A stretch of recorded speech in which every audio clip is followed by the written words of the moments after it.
साथीहरू यो देखिराख्नु भएको छ नि, यो चाहिँ ओखरको बिरुवा हो है।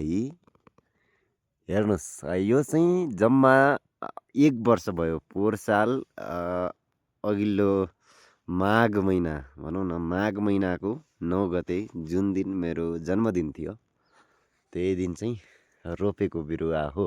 हेर्नुहोस् यस्तो छ यसको चाहिँ ग्रोथ, यसरी वृद्धि विकास भएको छ। यसमा चाहिँ हामीले हेर्नुहोस् त, बिरुवालाई चाहिँ 1 मिटरको खाडलमा चाहिँ 1 घन मिटरको खाडलमा चाहिँ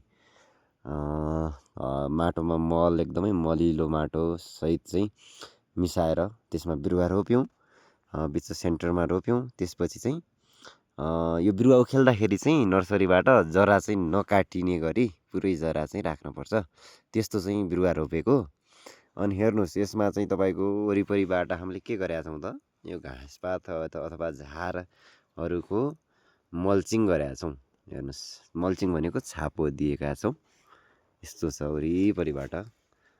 र यसमा चाहिँ सिँचाइ। अनि अर्को कुरा, अहिले हाम्रो पुस महिनाको अन्तिम हुन थाल्यो नि, यसमा चाहिँ पुस मङ्सिर पुसमा चाहिँ पानी कतिपयले दिँदै दिनुहुन्न कि, यसमा पानी पनि दिनुपर्छ है आजभोलि। यस्तो छ हेर्नुहोस् यसको ग्रोथ। अब चाहिँ बाँकी यसले कति लिएला त, भर्खरै 1 वर्षको भयो, 2-3 वर्षमा चाहिँ कहाँसम्म पुग्छ भन्ने अनुमान गर्न सक्छौँ। त्यस्तै गरेर अरू बिरुवा पनि हेर्नुहोस् त, उतापट्टि